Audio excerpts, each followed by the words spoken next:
আসলে আমার আলোচনাটা না হলে ভালোই তো। কারণ যে পরিচয় আমার দেওয়া হইছে, আমার কাছে খুব মনে হচ্ছে যে আমি হয়তো সেই মুনাফিক।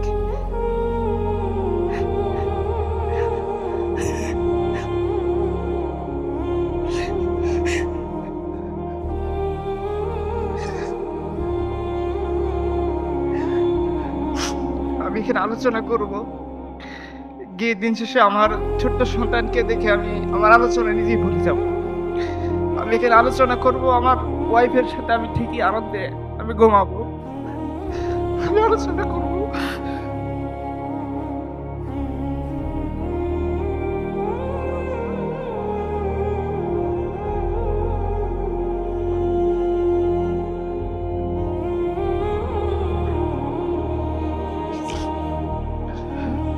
আমি আলোচনা করব আর আমাদের ভাইয়েরা এভাবে মরতেই থাকবেন।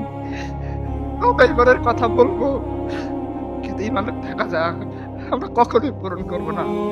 আমরা আব্দুল্লাহ ইবনে সুরাইলের সুবাইর কাতারে ঢুকে যাব, কখন আবু বকর ওমরের মতো দাঁড়িয়ে মুসলিম উম্মার দায়িত্ব নিতে পারবো না।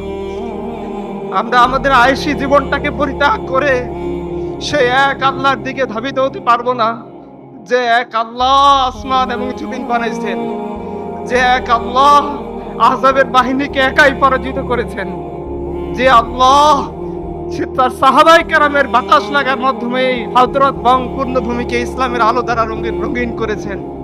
আমরা হয়তো সেই আল্লাহর দিকে ফিরে যেতে পারবো না। আমার খুব মনে পড়তেছে, একজন কবি খুব আক্ষেপ করে বলেছিলেন, দিল পে হাত রাখ সত সত দাস হ্যাঁ মুসলমান কা মতলব क्या इश्क़ नबी नहीं सीने बिच पतरास ईमान का मतलब क्या तुझे हिंदुस्तानी ठीका से इतने जंग का मतलब क्या जिसपे पाक दिन का इज्जत नहीं उस हजरत बंग का मतलब क्या। মুসলমান, এখানে অনুষ্ঠান শেষ করে আমরা সবাই বাড়ি চলে যাব। আমি কিছু সমাপনী কথা বলি, হয়তো টপিকের সাথে রিলেটেড কথা আমি বলতে পারবো না, আমি সব কথা ভুলে গেছি। কারণ আমার পূর্ববর্তী সম্মানিত বক্তার প্রত্যেকটা কথা আমার দিলের ভিতরে রাখতেছিল, আমার মনে হচ্ছিল আমি হচ্ছি সেই লাস্ট মুনাফিক, যে হয়তো যখন এই কাফেলা এখান থেকে রওনা হবে, আমি তখন আমার ওয়াইফের মহব্বতে আমার বিছানা আঁকড়ে ধরে থাকবো। আমি সেই লাস্ট মুনাফিক, যখন আমার ছোট্ট 7 বছরের বোন তার ছোট্ট ভাইয়ের লাশ ব্যাগে করে হসপিটালে নিয়ে আসবে, এই দৃশ্য আমি মোবাইলে দেখবো, আর আমি আমার স্ত্রীর সুখের জন্য বাইনার বাজার করার জন্য বাজারে চলে যাব। আমি সেই লাস্ট মুনাফিক, যে তার সন্তানের তাকাজা পূরণ করার জন্য দিনের তাকাজাকে পিছনে ফেলে দিব।